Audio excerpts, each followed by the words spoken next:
Wealth, health affluence to the highest power. Welcome to Module 1, Individual Wealth Through Outpacing Aging. Before we begin, some wisdom on health and wellness. It was Thomas Fuller who said health is not valued until sickness comes. Good health is not something we can buy, however it can be an extremely valuable savings account. Anne Wilson Schaaf. It is health that is real wealth, Gandhi. And the Dalai Lama, when asked what surprised him most about humanity, answered, man, because he sacrifices his health in order to make money. Then he sacrifices money to recuperate his health. And then he is so anxious about the future that he does not enjoy the present. The result being that he does not live in the present or the future. He lives as if he is never going to die, then dies having never really lived. And now, a word from the President giving counsel on aging.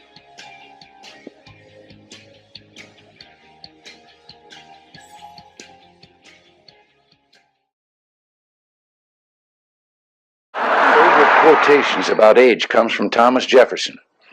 He said that we should never judge a president by his age, only by his work. And ever since he told me that, I've stopped worrying. Just to show you how youthful I am, I intend to campaign in all 13 states. President Washington began this tradition in 1790 after reminding the nation that the destiny of self-government and the preservation of the sacred fire of liberty is finally staked on the experiment entrusted to the hands of the American people. For our friends in the press who place a high premium on accuracy, let me say, I did not actually hear George Washington say that. Will not make age an issue of this campaign. I am not going to exploit, for political purposes, my opponent's youth and inexperience. I can remember when a hot story broke and the reporters would run in yelling, "Stop the chisels." Thank you, Mr. President, for laughing in the face of aging. And now, the top 10 reasons why you're here. Number 10. Your well-intended but misguided kids coerced you into coming. Number 9. I hope this guy makes sense of Medicare Part D. Number 8. Ducking out of exercise class? You know who you are. Number 7. Your friend or spouse brought you and told you it will be good for you. Number 6. You thought this was a singles mixer. Number 5. You were told there would be free food and prescription discount cards. Number 4. It's just sinking in that somebody tricked you. Number 3. You got caught looking for free food while skipping out of exercise class. And the number 2 reason, you are fed up with insufficient and confusing answers to your questions on health and wellness. And the number 1 reason you are here. You want to squeeze every last drop of fun and potential out of this life by achieving the healthiest you possible. So let's take a look at what we're up against. Here are some common words used to frame our daily thinking. Medicine, a substance or preparation used in treating disease or something that affects well-being, not very descriptive. Medicine, any substance used in treating disease or illness, the art or science of restoring or preserving health as by means of drugs, surgical operations, or appliances. Sounds ominous. Healthcare, efforts made to maintain or restore health, especially by trained and licensed professionals. Healthcare, the field concerned with the maintenance or restoration of the health of the body or mind. Sounds like rehabbing a house. So we need a word to create a better framework. How about wellness? Wellness is the quality or state of being healthy in body and mind, especially as the result of deliberate effort. An approach to healthcare that emphasizes preventing illness and prolonging life as opposed to emphasizing treating diseases. And my favorite, the state of being in good health, especially as an actively pursued goal. So why this class? Well, because number one, our frame of reference is broken and needs to be rebooted. Number two, our healthcare system is the most expensive, but no longer the best in the world. Not even close. According to the World Health Organization ranking of the world's health systems, France took the top spot. Japan, known for their efficiency, came in at number 10. 18 went to the UK, and Switzerland, known for their precision, came in at 20. Colombia, seen as a developing country, came in at 22. Germany came in at 25. The United Arab Emirates came in at 27. Our neighbors to the north took the 30th spot, and the Aussies took 32. So where is the United States? We came in at number 37, just beating out Slovenia, Cuba, and Brunei. Not convinced? Here's another study. The Commonwealth Fund in 2007 compared 7 major countries with large economies and large healthcare organizations and looked at quality measures. The US came in at number 7 in overall rankings. That's despite the fact that we spent nearly double each of the other 6 competitors on a per capita basis in order to achieve healthcare outcomes. Number 3, many are dying of diseases unnecessarily. Here are the top 10 leading causes of death in the US in the year 2015, from left to right in descending order. I've added an additional column which we'll talk about in a second. Heart disease took the top spot and cancer took the second spot. Suicide is the least leading cause of death in the top 10. But one that's conveniently omitted is medical errors. That's the third leading cause of death in the United States in the year 2015. This should be food for thought when using healthcare services. Number 4, our healthcare system is ill-prepared for the large population of folks achieving advanced age. 10,000 per day are turning 65 between now and 2030. Number 5, you are a treasure. There's only one you and there will never be another. Number 6, it's time that we take charge of the reactive medicine model by becoming proactive with our wellness. Number 7, taking charge puts the power back in your hands. Number 8, with more power in your hands, you can make better decisions, save money, and keep healthcare costs down for you and everyone else. Number 9, age is just a number. It is up to you how you want to feel and what you're capable of. And number 10, you are the most important part of the equation. You, plus the knowledge to take control of your well-being, equals living a longer, happier, healthier, more productive life, and helping your friends and family do the same. So let's talk about the key concepts in this module. Number 1, you may be getting old and not even know it. Frailty in advanced age. What is it? Number 2, we'll talk about the 7 key indicators of frailty. 3, the timed up and go test. 4, something simple yet brilliantly effective to turn back the hands of time? Yes, we're going to talk about that too. 5, putting a little color in your life improves your memory retention. And 6, home preparations for a safer living environment. You may be getting old and not even know it.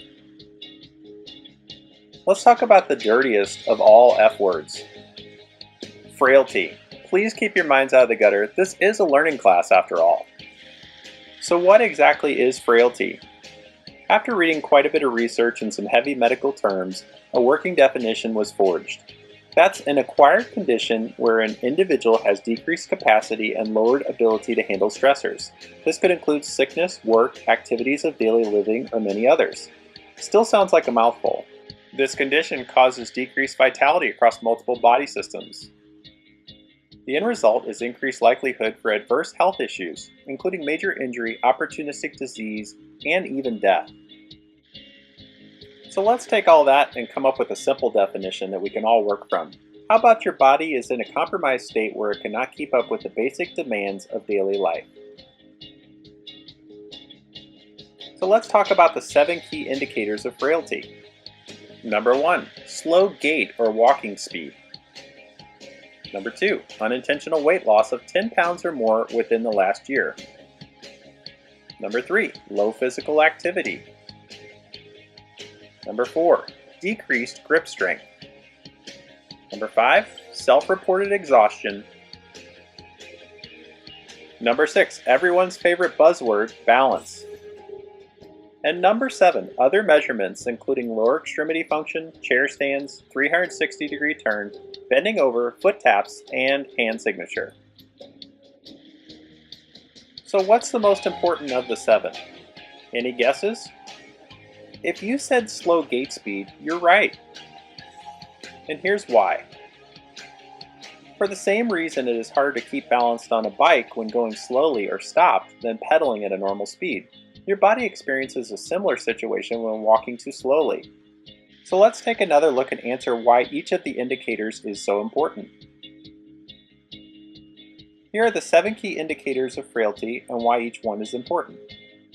Number 1, slow gait speed. Because it leads to falls, which often cause serious injury and even death. Number 2, unintentional weight loss of 10 pounds within the last year. This leads to nutritional deficits, which set off a cascade of other issues. But also, if you don't have 10 pounds to lose and you lose those 10 pounds, you're more likely to be injured if you fall. Number 3, low physical activity. This leads to further deterioration through a destructive cycle of continually doing less and less, until you don't have the capacity to do much of anything. Number 4, grip strength. If you can't hold on to handrails, you are more likely to fall. If you can't hold on to knives or hot pans, you are more likely to injure yourself. Number 5, self-reported exhaustion. This is a sign of systems not functioning at optimum potential and will likely lead to low physical activity and then a cascade of other factors. Number 6, balance. This leads to more falls when combined with slow gait speed and can be especially problematic. Number 7, other measurements. We will be discussing these in a future module in more detail. Let's talk about the timed up and go test. This is a quick test to assess your mobility capabilities. If you are viewing this at home, you want to have a doctor's okay to try this test on your own or seek the supervision of a physical therapist. So let's begin. The first step is to put your tush against the back of a chair with armrests. Set the chair against a wall so that it is not going to slide backward when you stand up. Number 2, you can use the armrest to help rise to a stand, and also when you return to lower yourself to seated if you need to for safety. Number 3, when I say go, you will rise out of the chair as you normally would and walk across the room to the piece of tape 10 feet away on the floor. At least one foot has to touch the tape before turning around to come back to the chair. Number 4, once you turn around and walk back to the chair, sit down, returning your tush to touching the back of the chair. Number 5, timing will begin when I say go. Number 6, timing will stop when you have your tush touching the back of the chair. Number 7, walk at your normal pace. Number 8, there is no time limit for this test. Number 9, if you normally use a cane or walker, please use it with this test. Number 10, if you feel that you would need help from another person or you don't feel that you would be safe doing this, then kindly refrain from participating in this test and seek the supervision of a medical provider.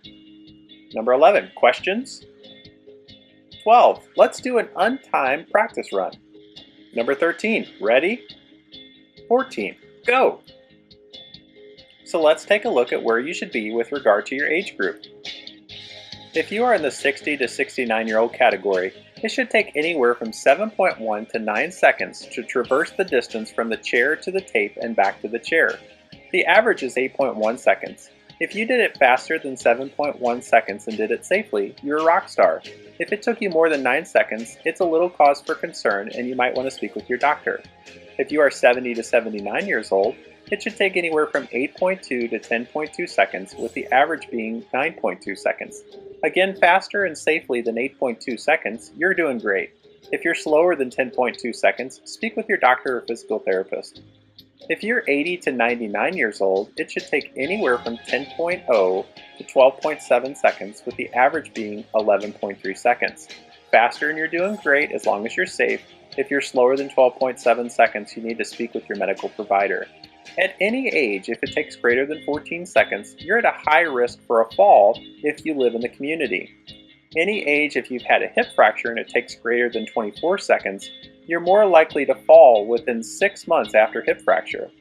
At any age in a frail older adult that it takes greater than 30 seconds, it's more likely that they're going to need assistance in doing activities of daily living and also assistive devices. Something simple yet brilliantly effective to turn back the hands of time: sit-to-stands. You were never taught the right way to stand up.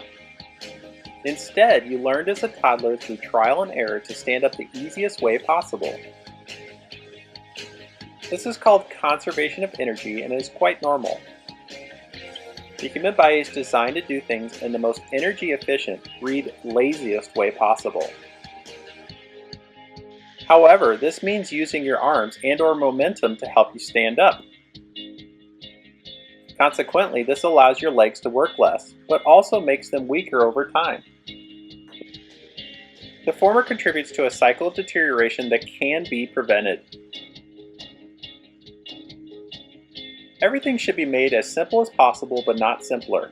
Albert Einstein. So let's talk the simplest move to improve your physical ability and turn back the hands of time: sit-to-stands. Before beginning or changing any exercise programs, please get a physical and the okay of your doctor first.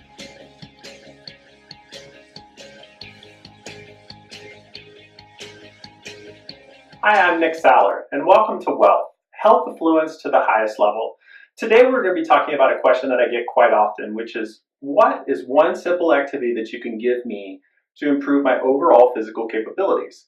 Most often folks want something that's simple, not a lot of exercises, for instance, not anything that's going to take a long amount of time, and they want to improve capabilities quickly. And the answer to that question is sit-to-stands. Now, I brought along my exercise equipment today, which is a trusty dining room chair. Most folks have this in their house, and if you don't, you can get these usually from thrift stores for little to nothing at all. But you want something that's sturdy and rigid, not something that has some loose screws or anything like that. But this is going to serve as the basis of our activity today. The first thing I'm going to do is I'm going to walk you through some of the common ways that folks get up out of a chair and explain why we do it that way. Then we'll go through the safe steps to execute sit-to-stands. So let's go ahead and get started with the common ways that folks get up and down out of chairs. Oftentimes we see what's called the flinging method or the rocking method, which is where folks are generating momentum. We're gaining that momentum to overcome inertia, and then we come up like that and we just do make it up to a stand. That one can be dangerous because if you give it a little bit too much inertia or a little bit too much energy to overcome inertia, you can take a tumble forward. The next one is, if the chair has arms, we will use those arms to push ourselves up out of the chair. Then the third one is, sometimes we use our thighs and we push, we'll lean real far forward like this, and then we just get to a point where we can push up and we just do make it up. The fourth one looks very similar, and what that involves is the person uses the chair and they'll lean like this because there's no arms on the chair, and they just get to a certain point. You might even see them lean to one side to get them up to a stand. So those are the four most common methods. Now, why do we do it? When we're young and we're learning how to walk and learning how to stand, we do things the easiest way possible. And when we don't have the balance or don't have the strength, we'll use other tools or other appendages to help out. So tools would be grabbing onto something to pull yourself up. Appendages obviously would be using your arms to help you come to a stand when you're a toddler. Now, that's fine when you're young because you're learning through trial and error. It's a safer way to do it. It also means that you're able to stand more quickly while you're waiting for your leg strength and your balance to develop. The challenge is as we age, we keep those habits, and they actually prevent us from keeping good balance and healthy, strong legs. So the key here is to relearn how to go from a seated to a standing position.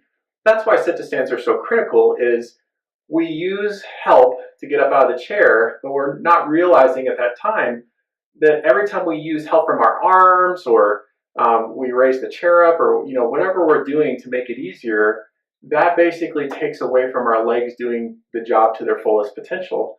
Then over time, we lose the balance capability and that strength capability that our legs naturally have.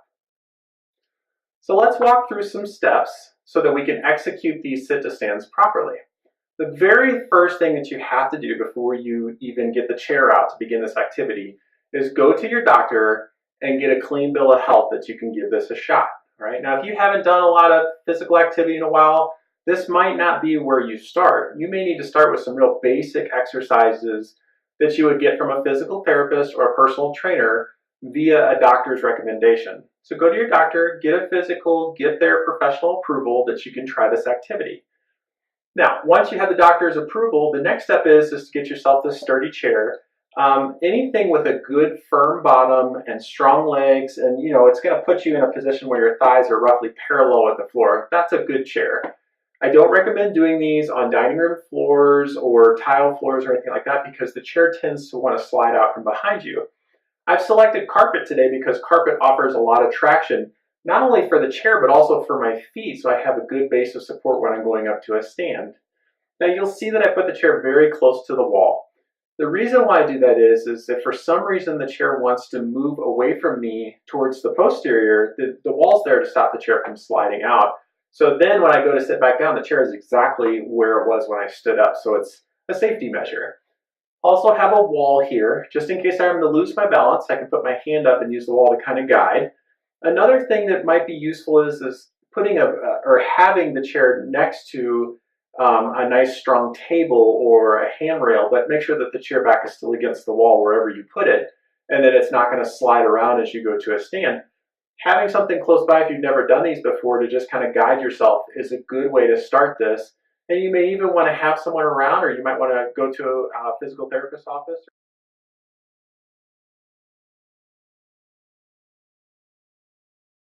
To do this in the correct manner. But this video should give you the basics of it. So first thing is you want to overcome inertia to come up to a stand. Our butt is generally the heaviest portion on our body because our trunk is stacked on top and that's where the mass is concentrated. Gravity's pulling down when we're in a seated position at the buttocks, and so we're not going to just float up out of the chair. We have to overcome that. Now in this particular position that I'm in, the back of my thighs and my feet serve as the majority of my base of support, and my center of gravity and center of mass is located in my tush, right? Now, to come up to a stand, we have to move the center of gravity and the center of mass, your butt, up over your feet. Now, when we're in the sitting position, it's a long way to get this from here to here. So what do? Well, we cheat a little bit without cheating ourselves out of getting the most out of this activity. So I would recommend the first step is to slide forward in the chair.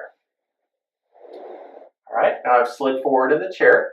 It's common to see people put their feet back out like this. That's just a natural reaction. The body just wants to do that.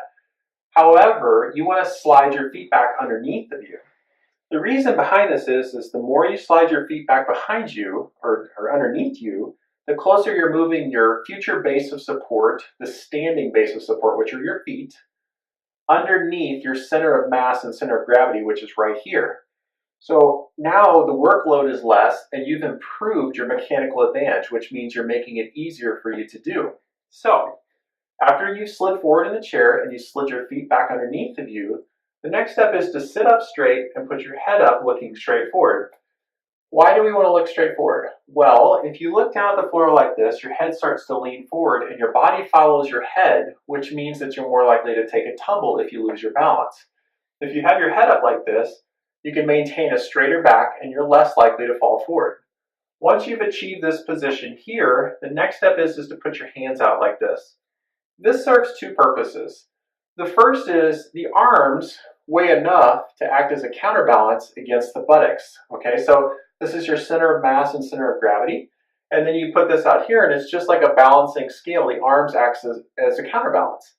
You have your hands up like this so that if you were to lose your balance, everything's already out and ready to go. So if I lose my balance, I can put my hand out and touch the wall. Or if I'm going forward, I've got my hands out in case I have to protect myself. But if you do these correctly and you go to the doctor first and get signed off on it, the chances of you falling are extremely small. So you got your hands out like this. The next step is to lean forward at your hips. if you'll notice, my back is straight and I'm just increasing the angle at my hips here. I'm not hunching my back to make this happen. So I'm bending forward at the hips, my arms stay straight up, heads up, back straight, and all I have to do is put my heels down and I come up to a stand. Now, to reverse the process, all you do is start sticking your tush out behind you and lower yourself down to a seated position, and it should be very much under control. So you've just given it a strong effort and you did it correctly. The key is to do them slowly so you can gain the strength and the balance from doing the activity properly. That's why we do these. If you do them correctly, you can see it become a lot easier to get out of a chair or a car. It really makes a big difference. And I've seen folks that are in their 90s, 92 and 96 specifically, that came in and they were a little unsteady on their feet. And then all of a sudden, they did these, and a few weeks later, they were feeling much more capable and confident in their abilities. So how many should you do a day? Well, that's a good question. Everybody's going to take this activity a little differently. If you want to do them, there's no magic number, but the key is to do them to the point where you're not so tired that you can't do them under control and safely. So start with a couple, 3, and then work your way up to maybe 4 or 5 in a row. And then when that becomes easy, maybe work up to 7 or 10, okay, as you get stronger and stronger. And again, each person's going to accept this activity a little differently as far as how tired it makes them. Once you can do 5 in a row, you might add in a second set of 5. Okay, so you might do 5 and then wait 15 minutes and then do 5 more, or you might wait 10 minutes depending on how tired and winded you are. You may decide to do 5 in the morning and then 5 in the afternoon. As time goes on, you can add a couple more repetitions. So maybe you do 7 and 7, working up to 10 and 10. And then once you're really feeling good about it, the key would be to add on maybe a 3rd set. You don't need to do more than probably 3 sets of 8, 3 sets of 10, 3 sets of 12, depending on your personal abilities. But if you can work up to that level, you would be shocked at how easy it becomes to get out of the car, step out of the bathtub under more control, able to get out of a chair under more control, or off a really fluffy couch that has been hard to get out of in the past. I want to thank you for joining me for this module of WELLth today. I hope you'll stay tuned for future topics that we're going to be discussing, such as balance and memory and some of the other things that will help you outpace aging and improve your health affluence to the highest level. Thank you.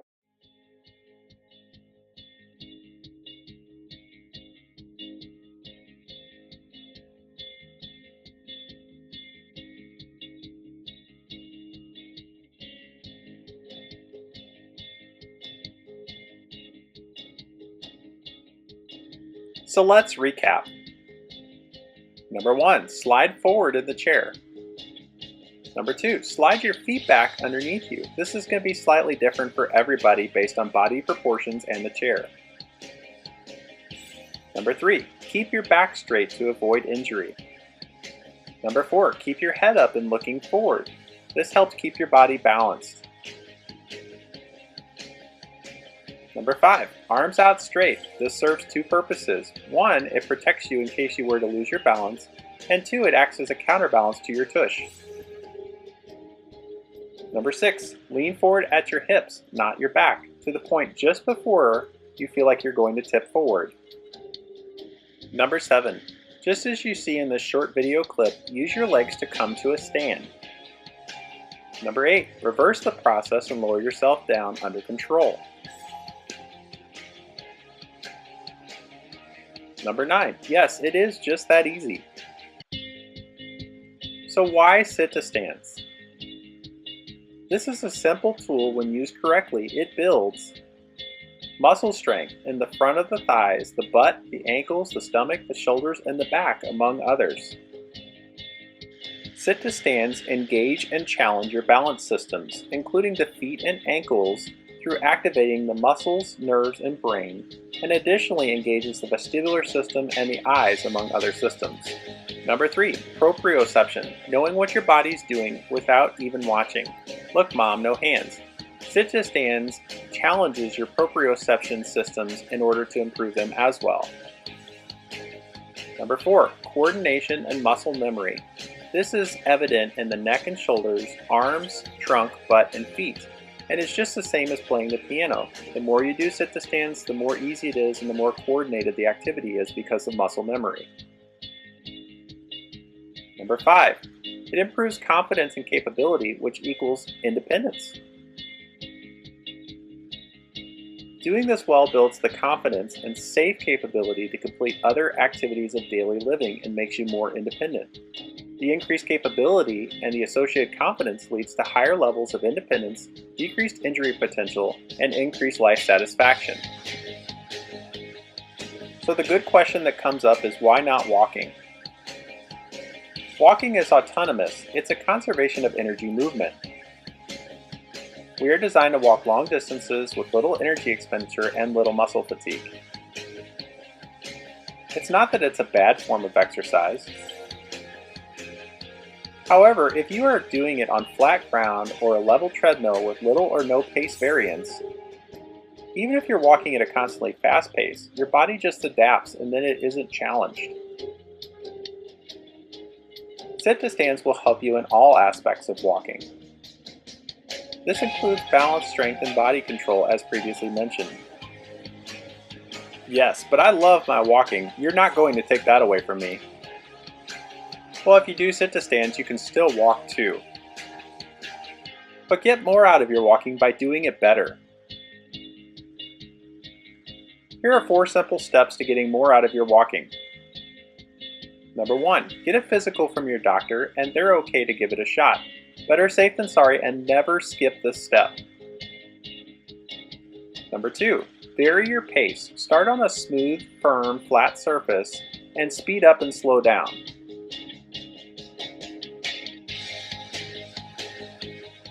Varying your pace is a better challenge for your brain and balance centers, as well as your cardiovascular and respiratory systems. It also challenges your muscles. You can take a hiking pole or cane if you need to for a little extra help until you've built up your systems and confidence. Number 3, once you can vary your pace with ease and confidence on flat, smooth surfaces, then change the terrain. When beginning on varied terrain, start with a constant pace. As you feel safe, walk on hills, on trails where steps or ramps are involved, on grass, etc. Here, safety is key. This challenges balance centers, brain processing, and muscles, which makes you more capable, and you have no idea what you're capable of until you try. Number 4, vary your pace on varied terrain. This is a really challenging phase of this type of exercise. Keep safety in mind. Bonus, walk with a friend or group. Not only is it safer, but this has been proven to increase adherence and overall benefits. Forgetting things? Put a little color in your life. Bright colors have been proven to help people remember and retain information. Honda, the car company, uses color to make complex assemblies easy to assemble for factory workers. Computer companies like HP use it to make setting up your computer easier by color-coding cords and outlets to plug them into. This has been proven to be successful to help folks with a range of mental capabilities across varied applications. According to a study by Miriam Zulkifli, a review of various scholarly articles indicates that color can help information coding, storage, and retrieval with regard to the human memory. Here's a super hint. If you are reading and want to retain more of the information, put a color transparency over the information that you're reading. The brain prefers and better processes the colored information over black and white, which is the harshest contrast for it to process. Here's a fun fact. Books are printed on white paper with black ink because it is the cheapest way to produce them, despite the adverse effects on learning and retention. Here are some other helpful hints. Use post-it notes. Color code your house and car keys. Print important documents on colored paper for easy, quick reference. Color is so powerful with regard to memory retention that I want to share the story of Nancy, my patient. When I was still in physical therapy school and on clinicals, I happened to have a patient who we'll call Nancy. Her name has been changed to protect her private health information, but the story is very important. Nancy came to me and was being seen to help after an ankle fusion, and she needed some strengthening and some range of motion and some balance work. She was a super hard worker and super nice lady to boot. While talking with Nancy one day and asking her about her past medical history, she shared with me that she was a survivor of post-polio syndrome, and then additionally she had had a small stroke some years prior. After asking some other questions, I asked Nancy if she could have anything back after her stroke, what would it be? And she said to me, I want to be able to read again. And I joked with her because she had a very good sense of humor. Nancy, you want to be able to read again? And she said, yeah, by the time I hit the period, I've forgotten exactly what I just read in the sentence. Now, some of us may struggle with this from time to time, but this was a constant struggle every time Nancy read a sentence. It just so happened that her favorite pastime was reading. Recently, a friend had shared with me a book on the power of color and how it helps with memory retention. And so I shared with Nancy and said, Nancy, I'd like to go to get a color transparency and put it on the pages that you read and then report back to me if for some reason it helps. At her very next visit, she came in tears. And I said, Nancy, what's wrong today? And she said, well, I could read again. And I said, you can read again? And she said, absolutely. Nancy proceeded to give me a very detailed oral report form of several articles that she had just read, when previously she would have not been able to remember any of the details, all because she put a color transparency over the pages that she read. Now, this is not necessarily guaranteed to work for everybody, but I've seen this work several times over the years with different folks and patients, friends, and family. Again, if for some reason that you do it, you don't have much to lose other than a few dollars to try it with a color transparency. I used it during physical therapy school to study for tests, and it helped tremendously. And now let's talk about your home, where the wealth is. Your home is likely one of your biggest investments. Enjoy it. You've definitely earned it. The following pointers are to help make your home as safe as possible in order to promote and preserve your wealth. Number 1, shine a little light on the subject. Fact: with more time, our eyes need more light to see clearly. Houses, especially those built more than 10 years ago, suffer from inadequate lighting. Here's a simple solution. Replace all those incandescent bulbs with higher lumen CFL or LED equivalents. This makes it easier for you to see and navigate your home, while decreasing your electric bill by 25% or more. Add motion-activated nightlights to light the way for those midnight bathroom trots. Let that little light shine. You never know when something might have accidentally fallen on the floor in your path that could trip you. Whether you have a mischievous house cat that likes to knock things off of tables and dressers in the middle of the night, or likes to lay on the carpet and blend in, these things can become trip hazards in low light conditions. However, if you have some night lights that turn on when you walk by them, it could mean the difference between a fall and safely making it to the bathroom. That trusty little nightlight could save the day, or in this case, night. Number 2, fix your broken floors before they break you. Area rugs are one of the biggest trip and fall hazards in a home. Don't shoot the messenger. Many folks are very partial to their rugs, cringing at the thought of having to get rid of them. But what if you didn't have to? Here's a simple compromise. Rather than getting rid of them, have someone come in and either tape them down or staple them down. Another option worth trying is to get a sticky backing for the rug called Stay Put, readily available from hardware stores. It does a great job of keeping rugs still, but doesn't prevent tripping on upturned edges. Lighter colored floors, including tile, linoleum, laminates, and carpeting, are safer. They help you see better in low light conditions. This is because as the eyes age, they have greater difficulty seeing things that have fallen on darker floors, especially in low light conditions, which can lead to trip hazards. Uneven floors, including broken tile, rugs that are bunched or wrinkled, or linoleum that is either warping or cracking up, are huge fall risks. Here's a simple solution.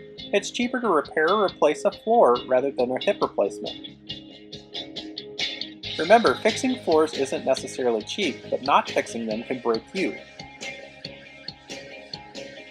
Number 3, question: what's the number 1 room where injuries are sustained in the household? Answer: if you said your bathroom, you're right.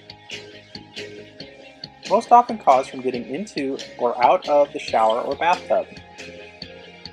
Another major cause of injury are rugs in the bathroom. So what can you do? Low and no step-in height showers are readily available. Bathtubs that have a door that opens for low step-in with bath functionality are available at major retailers. They generally run between $3,000 and $10,000, not including installation. Grab bars are not pretty, but they are more beautiful than the ER. Plus, they now have decorative grab bars that look like towel racks. Tub treads can go in the shower and on the bathroom floor. They are generally rubberized sticky devices that are adhered to the floor of the bathtub and the shower to increase traction and reduce slippage, readily available at most stores. They are safer and more secure than rugs and slippery bathtub and bathroom floors. Number 4, ladders don't, and you know who you are. Number 5, simple steps to safer steps. Uneven and damaged steps are a huge safety hazard. It is cheaper to repair or replace them than you. A ramp is a safer option when and where applicable. Number 5, working on sit-to-stands daily, get your doctor's approval first, can make a big difference, and even the tallest mountain of steps seem like a molehill when you build up that strength, safety, and capability. The difference between a mountain and a molehill is your perspective. Rigid, strong handrails are essential, no excuses. Strong handrails plus strong grip strength can make a big difference to going up and down stairs safely. Make sure you are placing your foot firmly and fully on the step when going up and down. If you don't feel safe on the steps anymore, you can work to move all operations onto one level in your current home. Another strong option is to consider selling and moving to a patio home. They are designed to have 0 step-in height on most occasions and one-level living that's well laid out. Sure, home improvements do cost money. All the home improvements brought forward are much cheaper than the average hip surgery, generally about $40,000. Or the average hospital stay, about $10,000 per day. Both the simple and more involved solutions will allow you to be safer in your home for much longer. In conclusion, number 1, your wealth is found in your wealth, which is accomplished through proactive wellness rather than relying on reactive medicine and healthcare. Number 2, kick frailty to the curb. Number 3, how did your timed up and go test go? It's time to get up and get going. Number 4, remember me when doing your sit-to-stands. Number 5, when you forget something, remember to go back to coloring. Number 6, enjoying your home means making changes so that it isn't constantly trying to trip you up. Hope you enjoyed this presentation. Please take a moment to fill out the survey. Your survey is the voice that helps drive future content and helps continue to shape and grow this program in order that others may enjoy it. Interested in more? Stay tuned for more from WELLth, including additional resources and other great content. Questions? Have a survey or need to return one that's completed? Contact me, Nicholas J. Saller, at wellth2020@gmail.com. Thank you.